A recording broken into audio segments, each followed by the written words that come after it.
Okay. All right. Welcome to the episode. We are going to be visiting with Emily Wardrop, and I'm so excited to have her on here with me as we discuss life coaching and her experience around it and what led her to it. And I'm going to let her introduce herself. So, Emily, Okay. take it away. Thanks, Jill. So yes, I'm Emily Wardrop from Drop the War Life Coaching. It's a play on my name. We were just talking about that before we hit record, so I'm still laughing. Okay, so what war are we dropping, you ask? So I coach moms of young kids, and so we drop the power struggle war. We drop the mom guilt, do a lot of dropping mom guilt. We drop the war in our own head between our higher and lower brains. So basically there's a lot of wars to drop. And so it's just kind of a fun play on my name. But yes, so I coach moms of young kids because I still am in the thick of it myself. My oldest is 8, my youngest is 9 months. For a month there, it was fun to say my oldest is 8, my youngest is 8 months, but Yeah. 9 months old. They just keep growing. So I don't know if 8 is still considered young kids, but it's all relative, right? Yeah. Anyway, I got into life coaching because, well, I always wanted to be a mom, but by the time I finally was, it was like my dream, right? But it didn't feel like a dream. Most days it kind of felt like a nightmare. And I knew all about kids. I was the fun aunt for a decade, before I had any kids, and I babysat forever before that. But having your own all day and all night, every single day is definitely different. So life coaching helped me so much. Just the basic knowing that my feelings came from my thoughts was like, oh, It's that's like, where feelings come from. where has that been my whole life? Exactly. I thought my feelings came from my newborn because he won't stop crying. And I didn't realize I had a thought about that was making me feel frustrated. I thought it was just the kids that were making me feel frustrated. So that in itself was just huge. And so I've been using life coaching tools on myself, obviously as a mom, to try to keep it together. And so then the next step is always, let's contribute a little bit instead of just consuming all the time.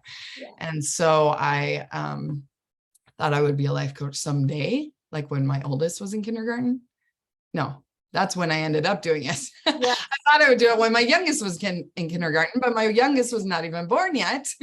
And all of a sudden I'm in coach training when my oldest was in school. So, and it was during COVID, so he was not in school anymore. And then we got a couple type 1 diabetes diagnosis in the process. So there's been a lot of things definitely in the thick of it. So it's a very, part-time business right now, but I just love helping the moms that are struggling because, of course I love the moms and I want to help them, but for the kids, like the kids.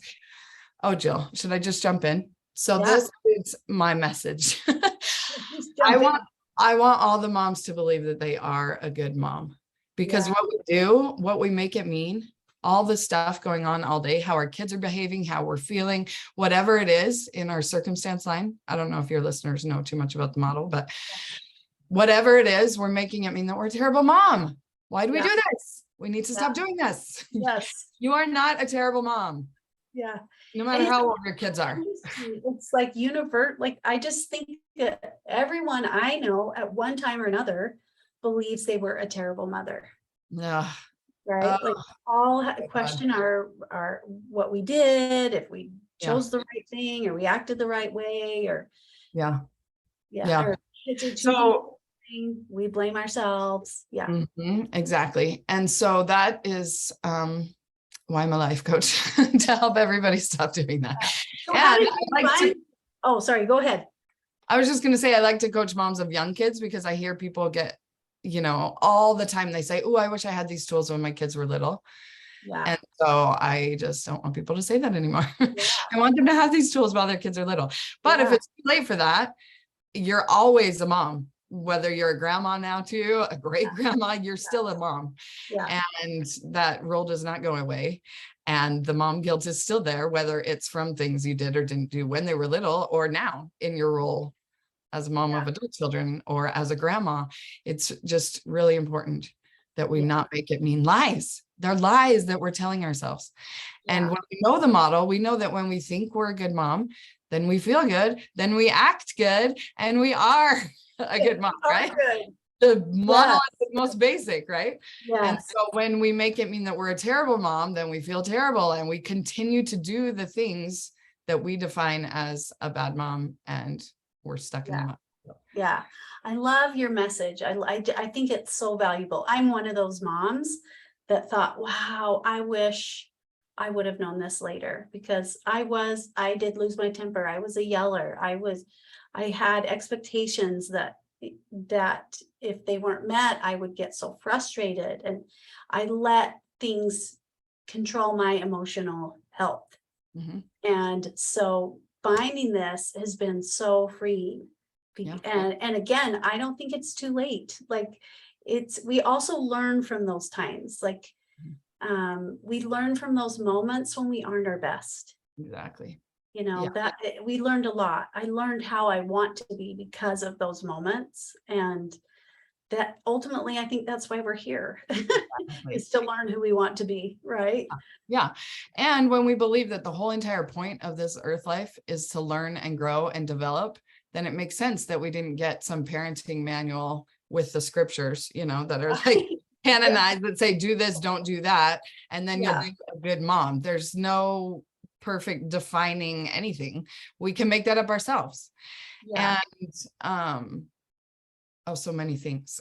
My brain is going in 100 directions. So had you already started having kids when you came across coaching? Were you listening to a podcast, or how did you come across it? How did you find it? So I had three already. So my third was a baby when I finally joined.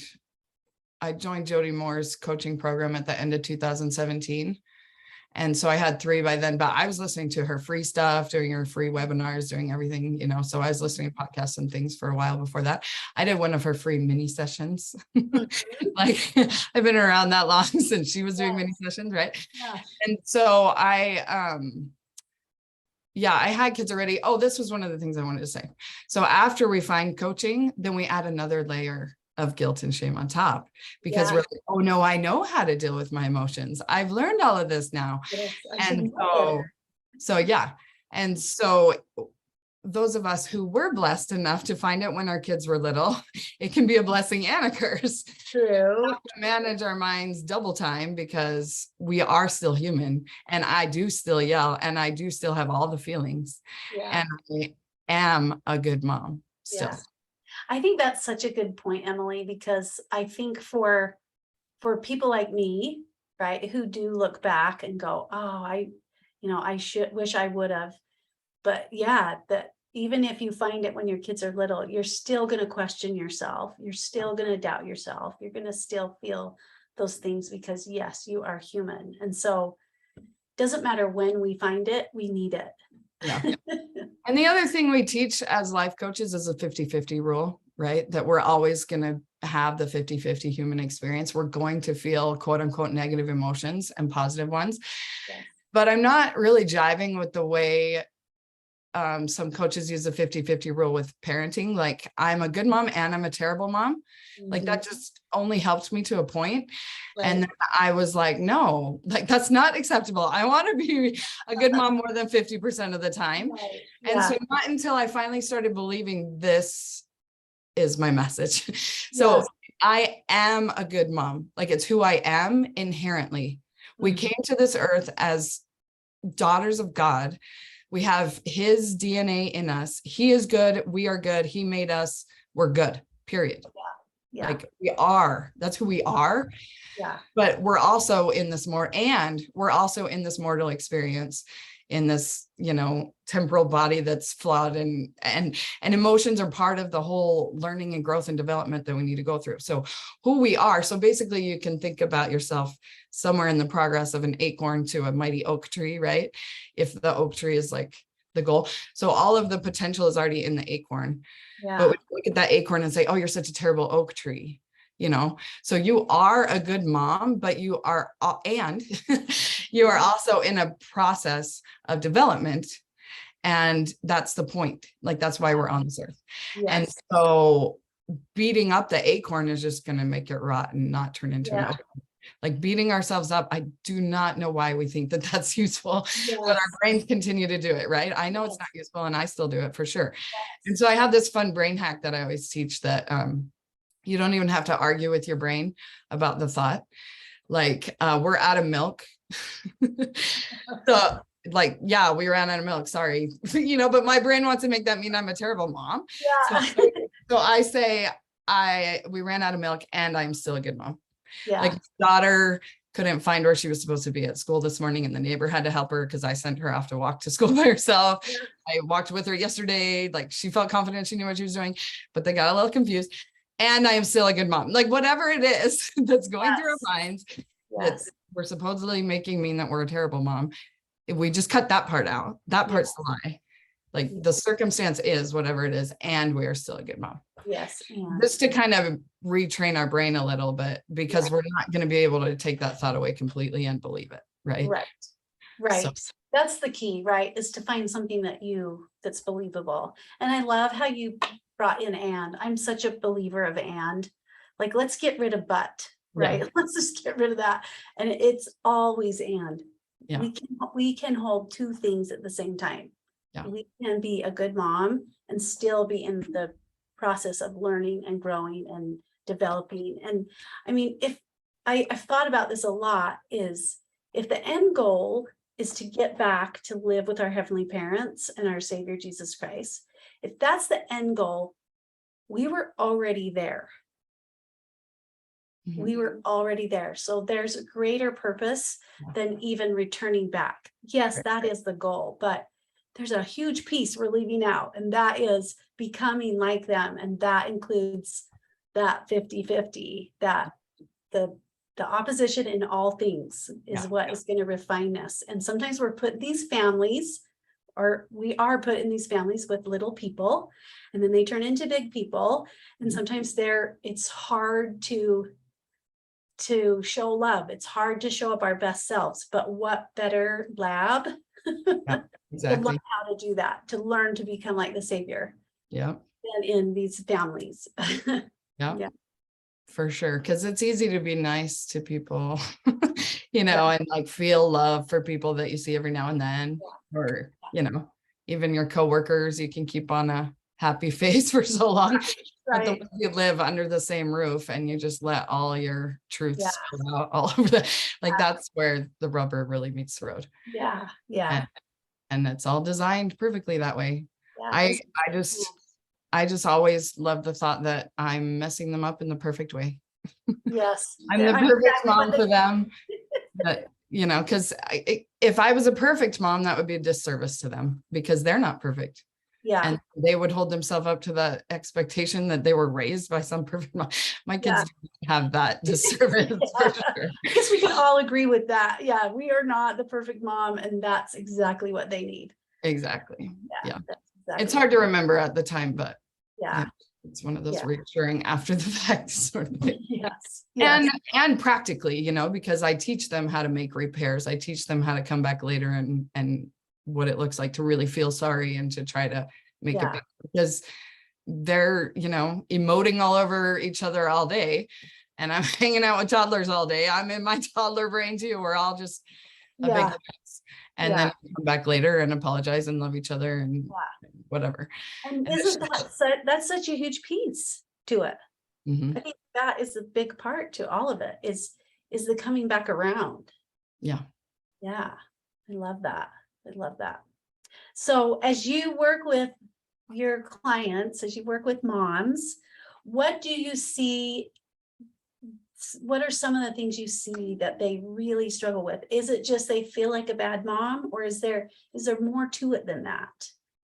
Yeah, that's kind of down underneath every model. At the underlying level. Right? So mostly people are like, oh, you're a parenting coach. Help me potty train. Help me get my kids to eat right. Help me get my kids off the screens, right? We always think we need to change our kids, right? Did you hear that in all of those? Like my kid won't use the toilet. My kid won't get off screens. My kid won't. We think the kid is the problem, right?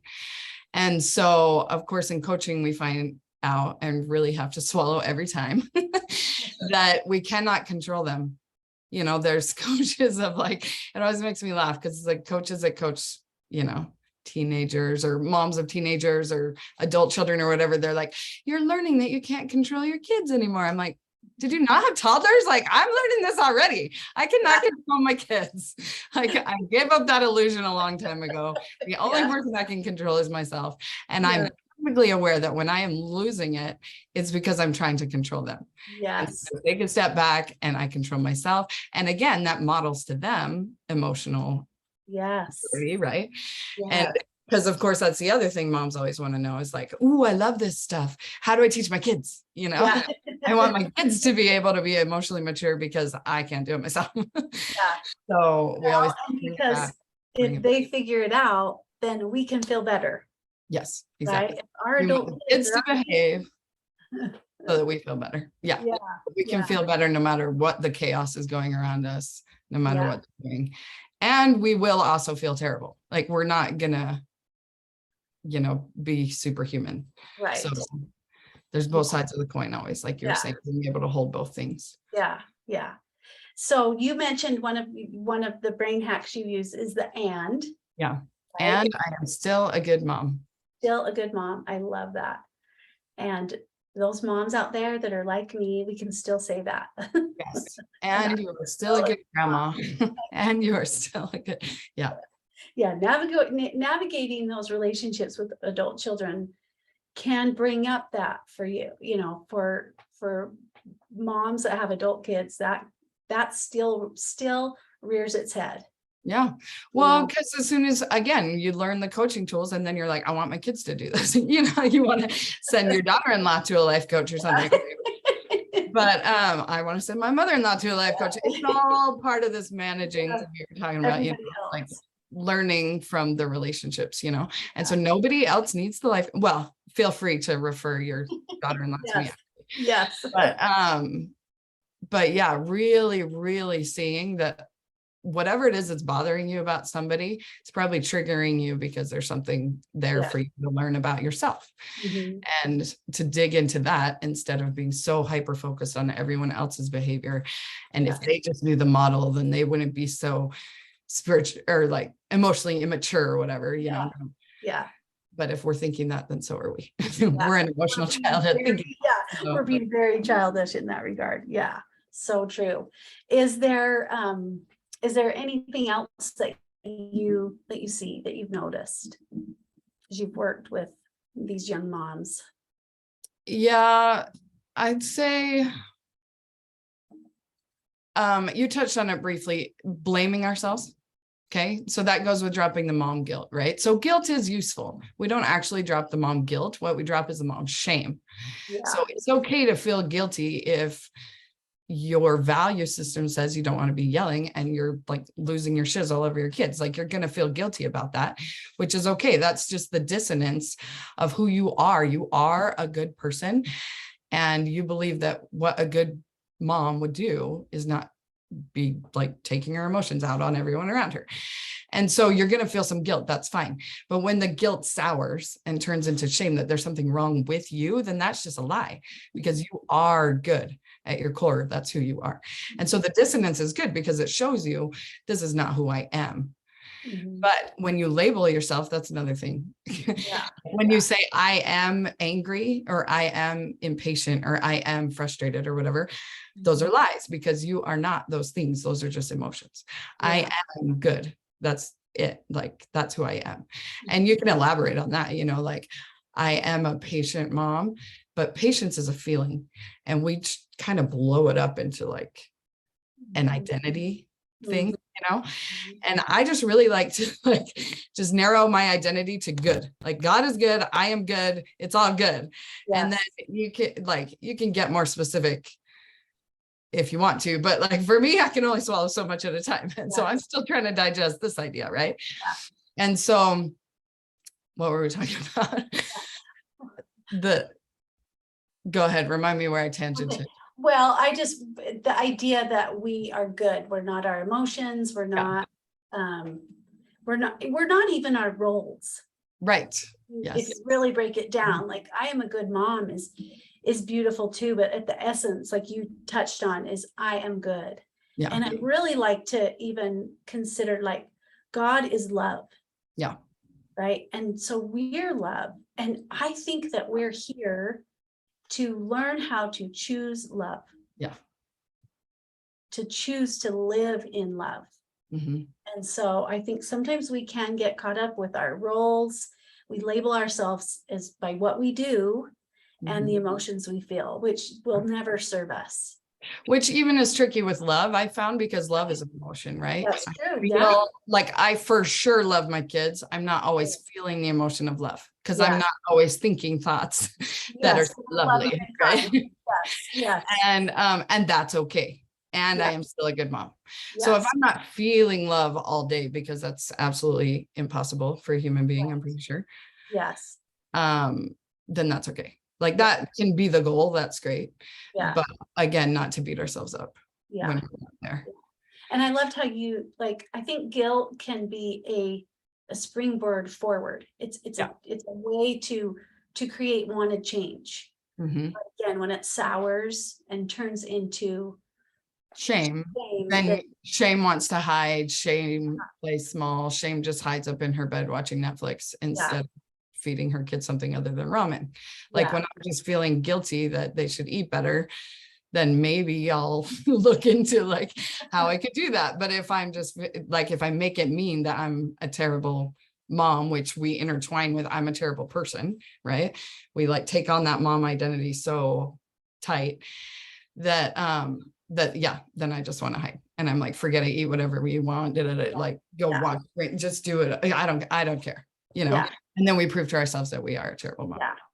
And I guess for me, that's where when I break it down to I am love, it is more about when I reflect on how I want to show up in a situation. And that doesn't mean I'm always gonna, sometimes I act a certain way and I have to reflect, I have to redirect, right? I have to change course. And that doesn't make me less love, but it just opens me up to the idea of like, okay, who do I want to be now? How do I want to treat my kids now moving forward? Yeah, that reminds me of another thing that I see a lot is, of course, the A line, right? That for ourselves. So one of the biggest things is we're just trying to change our kids' A line, right? Yeah. And the other one is ours, like I want to stop yelling, or I want to stay more patient, or whatever. All those things are action line. And if we don't have the thought feeling combination dialed in, right, it's just pretending. Like sometimes we can actually do it, but that's kind of like the willpower, you know? And that only runs out before the day runs out for sure. And especially by bedtime and your preschool is all asleep and the kids are berserk and you're done with that will. Yeah. And so getting the thought feeling combination dialed in is where it's at in coaching, as you know. Yeah. And not just focusing on like stopping doing something or starting doing.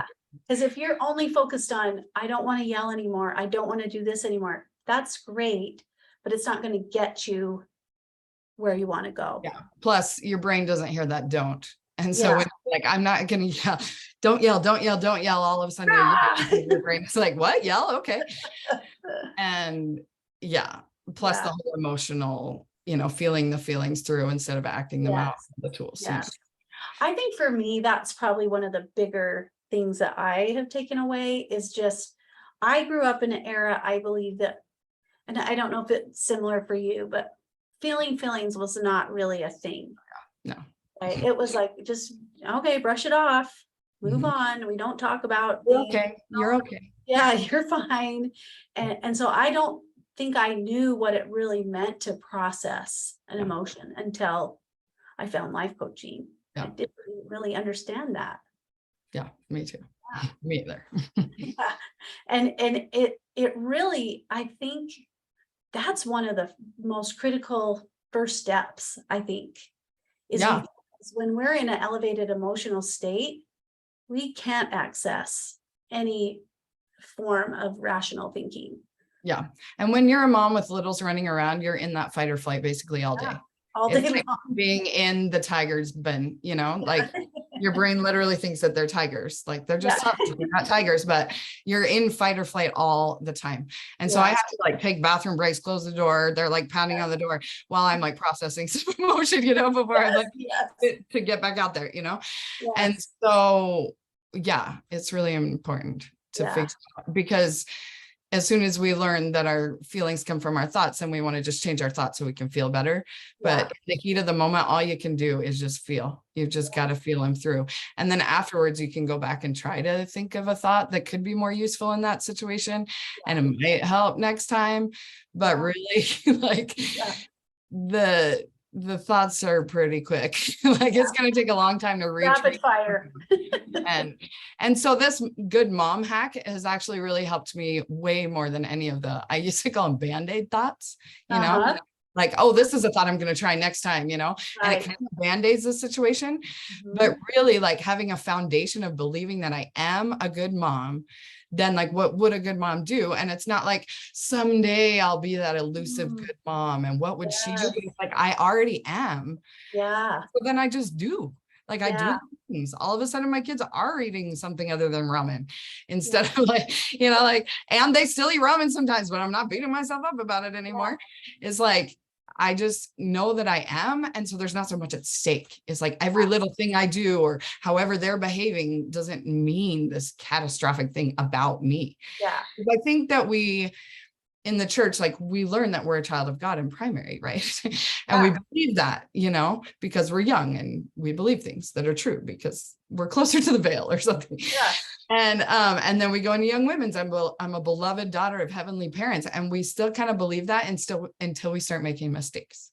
And then all of a sudden we forgot everything we learned about the atonement and that's the whole point of this life, right? And that Jesus is going to make it okay. And that it's not just, oh, it's okay. It's the point, like it's the whole plan. So when we start making it mean that we're a terrible person when we make mistakes, like we've missed the whole point. And so sometimes we can get out of like being a youth and even a young single adult unscathed, like, oh, I'm doing good on my own, like, sometimes it's not a mistake. But then all of a sudden we're a mom and we completely lose our brains. And we're like, who is this monster? Like, I do not recognize this person. I used to be a good person and now I'm a mom. And I'm a monster. And all heck broke loose. And so whatever it is that does that for you, like, I feel like, sorry, this is another tangent, but I feel like one of the big shame points that like Satan uses on men is pornography, right? And shame wants to hide. And it's like a big thing that like men are all ashamed and they don't want to talk about it. Like if you can crack that and talk to your buddies and be like, oh, you struggle with that too. Like open the conversation, there's life coaches that have opened this conversation and stuff. Then they get out of the shame and it's a lot easier to manage. I feel like the woman's big shame is like yelling at their kids or like quote unquote being a bad mom, whatever, whatever that looks like. And it's like, once we start talking about this and we kind of do it a little bit with our friends, but we're kind of like, I don't know if she yells at her kids like I yell at mine. So I don't really want to admit it until she does. And so it's still kind of like, but if we can crack that open and be like, hey, we are all human. We all lose our minds and it's okay. And it's part of the plan. And now what? Then we can like drop that mom shame and just understand that we're all just struggling. And then we're really there for each other. And for sure with a life coach who doesn't have any of that judgment and stuff can just hold the space for you to really work through it. It's no shame. It's awesome. It's beautiful. I love that. Cause I think for a long time, really not until that long ago, there was a part of me that believed that Christ was the backup plan, that we came to earth we know the story, we know the plan of salvation, right? We come to earth, we get a body, we choose the right, and then we go back and we live in heaven, right? We choose the right. And if we make a mistake, then the Savior will help atone for those sins because he suffered for the things we do wrong. And yes, that's true. But it's not if, it's when. Not if. It just was like, I just remember that lightning bolt of like, no, it's not if. It's totally when. And we are meant to. We are meant to struggle and make mistakes and learn and grow from them. That is the plan. It's not, it's not like everybody just hold out as long as they can to be perfect. And then if you trip, there's, we got something, you know, it just isn't. And I think that truth alone is just so, to me, it's just so, it feels so light. It's like, this just really isn't a heavy burden. It's actually a beautiful experience. Yeah, because we put our burdens on him. His burden is light because he knows what to do with it. You know, he's made it all possible. Yeah, I love that. Well, is there anything else that you want to share before we wrap this up? I've loved this conversation. You have so much life and energy, and if anybody could see her, she has purple hair, and it's so beautiful. It's so beautiful. It's so many things. So I'll just tell you where you can find me to get all the other blah blah blahs because I love to just blah blah blah. Well, first, actually, when you said one more thing, what I thought of was self-compassion. I feel like we haven't touched on that enough because you can never touch on that enough, right? So with all the things, I mean, we kind of talked about it with not like layering on like, oh, I know this stuff now, I'm supposed to be perfect, but really, like really, you cannot beat yourself up better. You can only self-compassion yourself to change. And so that's what I feel like believing that I'm a good mom kind of helps me do, is I have that compassion for myself because I know that I am good and I have the compassion for the humanity that I'm buried under, you know? So I'm David in the marble, you know, and Michelangelo. I like to say I'm Michelangelo as the life coach, as I'm like helping you chip away the limiting beliefs and all the cultural garbage that like you're blocked under. But yeah, so dropthewar.lifecoach.com is my website. Okay, Drop the War. And I'm Drop the War Life Coach on Instagram, on Facebook, on YouTube. I do one-on-one coaching. And right now my program is Believe That You Are a Good Mom, because everything else you want coaching on, I promise you, it fixes itself when you believe that you're a good mom. So you may bring like those specific circumstances of like when you lost it with your kid, and then we'll look at how that doesn't mean that you're a terrible mom, right? And anyway, and coach around that. But so dropthewordlifecoach.com/believe is a free masterclass about believing that you are a good mom. Awesome. And I'd love to share that with your listeners. I'm doing a webinar this week that this probably won't come out by then, but I'll probably do. It probably won't. But there's that masterclass that's already recorded. Okay. Oh, awesome. So they can go there. I'll make sure that that's in the show notes and people can access that. I think that just the last conversation I had with a coach, you know, there was this, you know, that I don't want to take away from your listeners. And I just don't, I think that we're all here to just put good out there. Yeah. And people rising tide lifts all ships. Yes. We're just all rising the tide and we're putting good out there. And if we can help one person be able to feel like they are enough, that they matter, and that they are a good mom, that they are a good person, it's worth it. For sure. Yeah, to just share that message. So anyway, Emily, thank you so much for coming. It's been a pleasure to have you and Thank get you, to Jill. So fun. And hopefully we could do this again. Yeah, definitely. Okay, awesome. Thank you. you. Okay, I'm gonna